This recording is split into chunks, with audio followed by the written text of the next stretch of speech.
Hello there folks, Steve here. I'm just out for a nice walk. I thought I'd bring the camera out and have a little bit of a speak. I've already started it about 5 times and started speaking and just stopped what I was saying. It just didn't seem relevant. So maybe this is the one.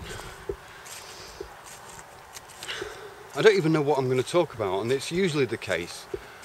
I don't make presentations. Sometimes I think I've got a lot of information that I'd like to thread together, connect the dots, put in some visual aspects, you know, images and stuff, and present it to you in a really good way. But I don't know what it is. For me, I can only say it is a different way of seeing the world. You know, we're born into this matrix, this giant system that was here before us. We was taught a language, we was taught systems and behaviours and everything. We inherit that. And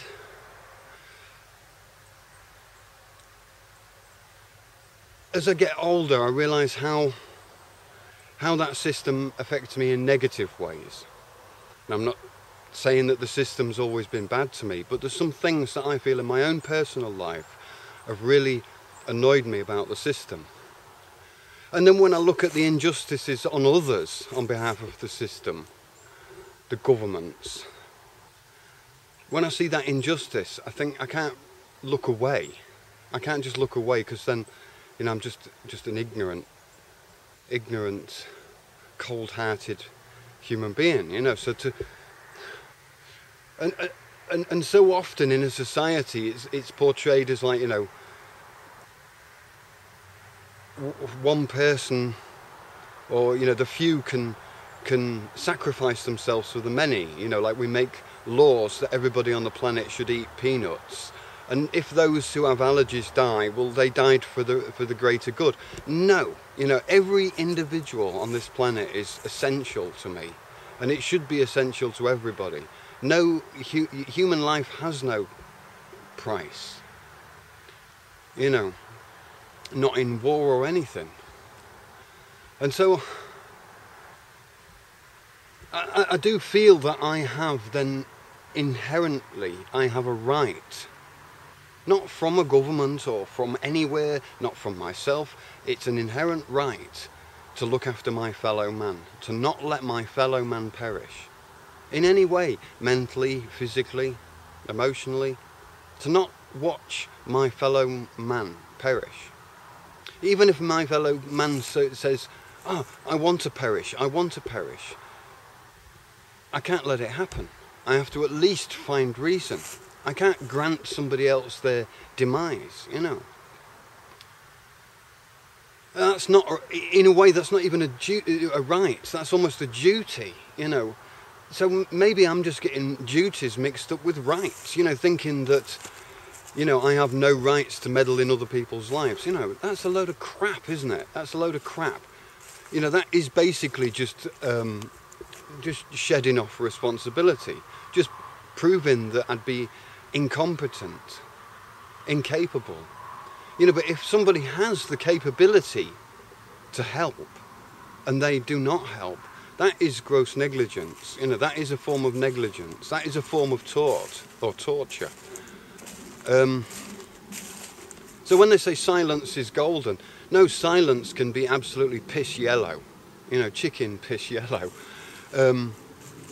Silence, you know,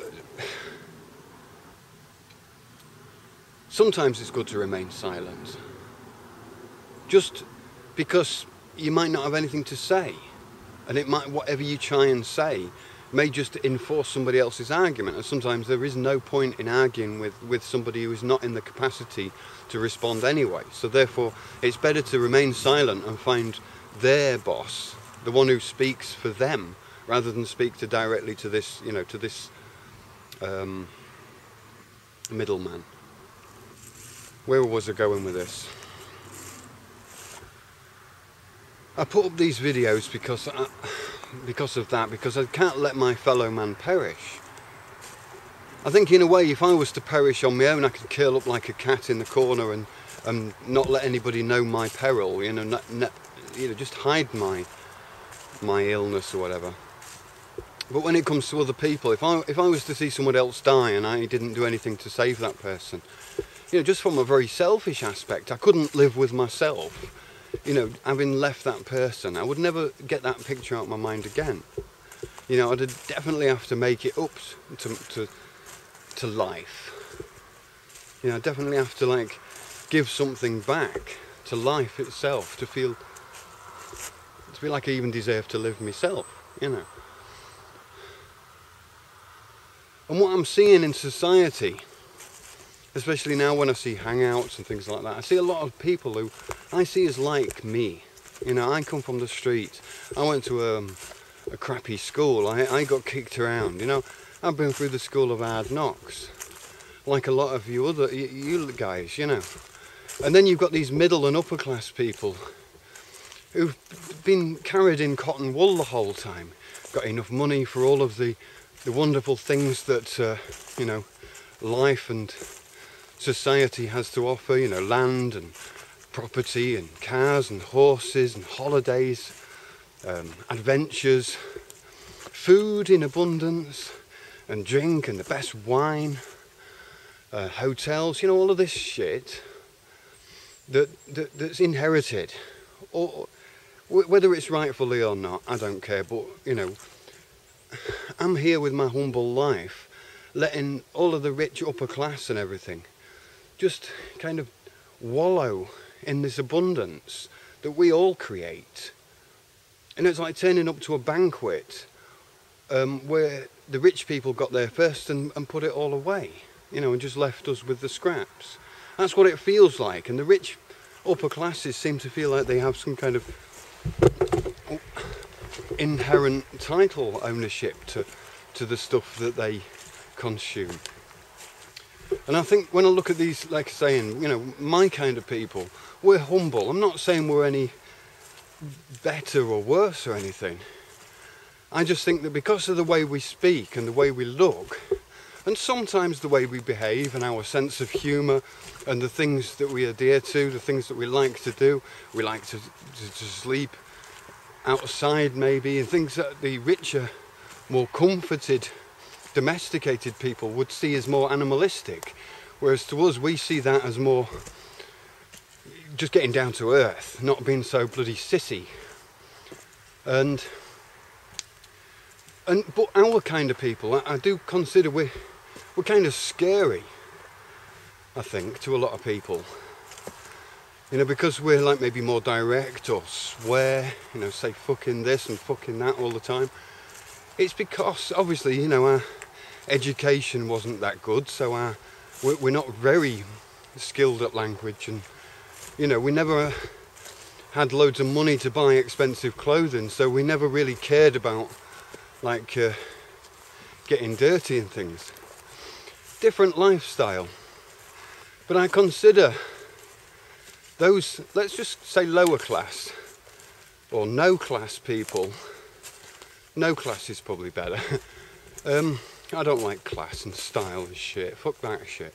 But anyway, you know, these people are from the street like myself, you know, I consider us to have quite a lot of virtues and morals that the upper class people are not aware of. And I'm not talking about honour amongst thieves, you know, that's more bankers and, you know, people with suits and ties.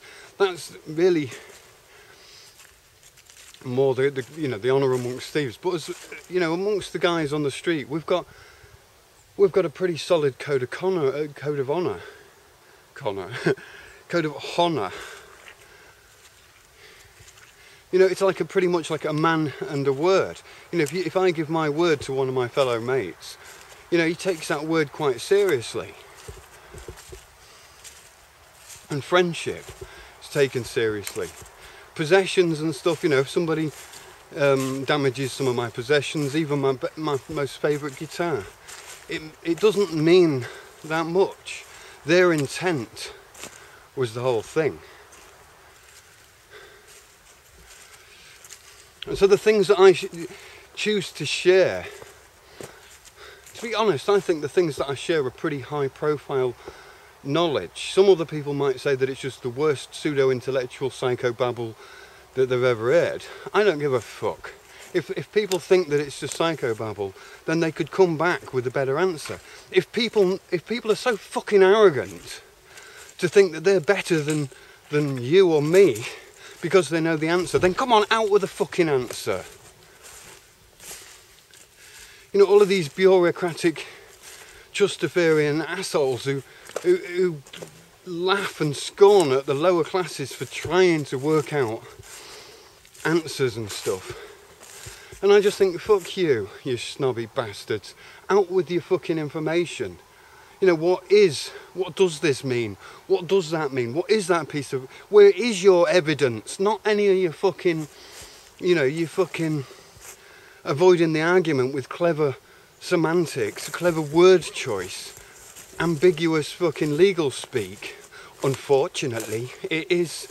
The law is the law because we say so. It's paper world that the rich and the upper classes have got themselves deeply into. You know, they worship money by the way it seems. They worship some strange kind of fucking principles about life. Because, you know, those people, I think, who are higher, they think they're higher in class. They think they've got a higher virtue. Because they've got more success and more abundance, they think that that abundance is linked with virtue. Problem is, as well, is they've learnt to argue with words and keep their cool and let you fall into a trap. You know, they're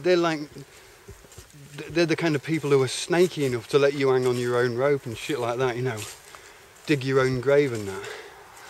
Because these people, the last thing that they want is the lower class to have any power, because that's where they get their fucking power from. The fucking rich people get their power from the ignorance of the poor. The rich upper class people get their power from the ignorance of the poor. The day where the lower class people learn the true nature of this system is the day where that power is then transferred from those charlatans and power-hungry people. It was transferred from them power-hungry people to the truly righteous, to those who are prepared to die for the truth, prepared to die for the fellow man and not on behalf of a government, on their own volition.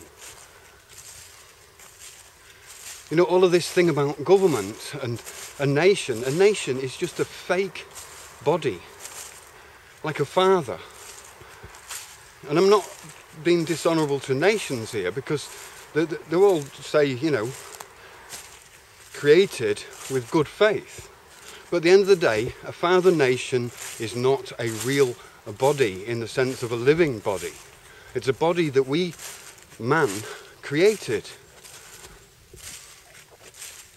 But there's people in the paper world, you know, bureaucratic people, rich people, people who just suck up to the system, people who have faith in that whole thing.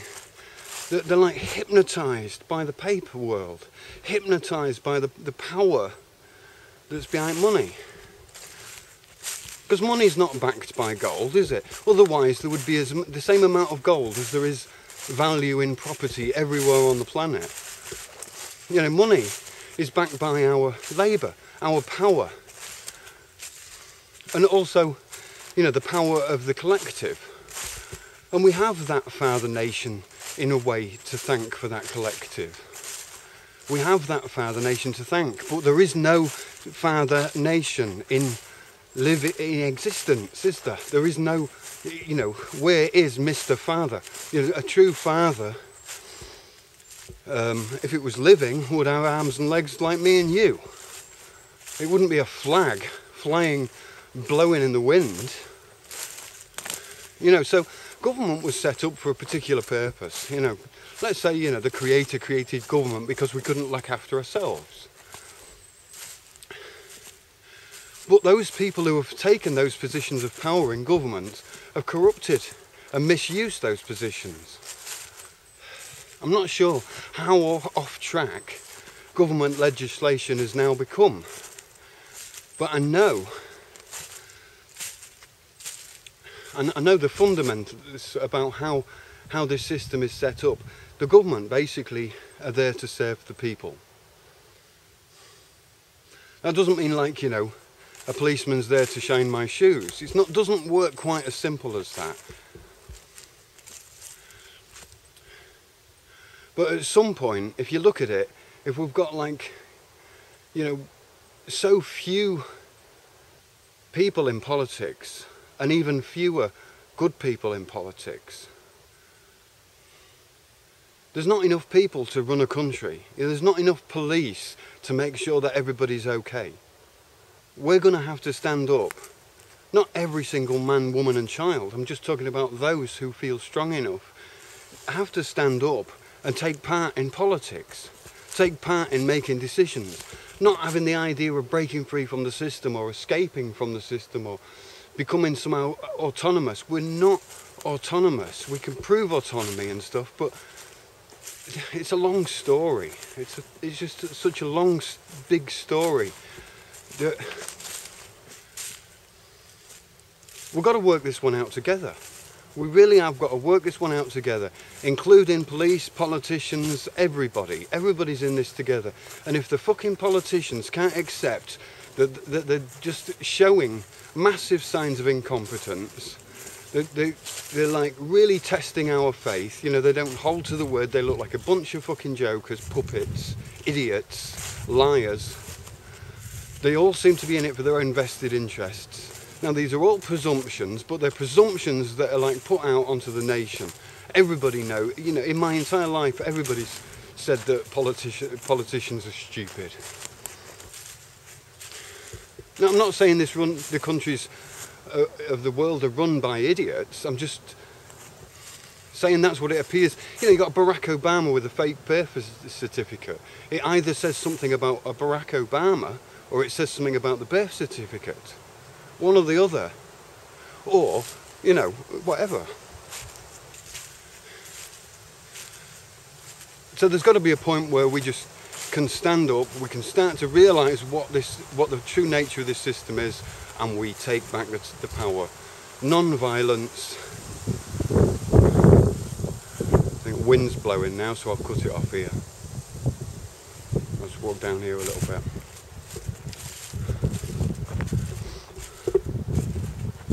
Yeah, non-violence. It's got to be done within reason. Reason, reason, and reason. Alright there, folks. I'm just going to cut it off there. I might do another one later. Cheerio, thanks for watching.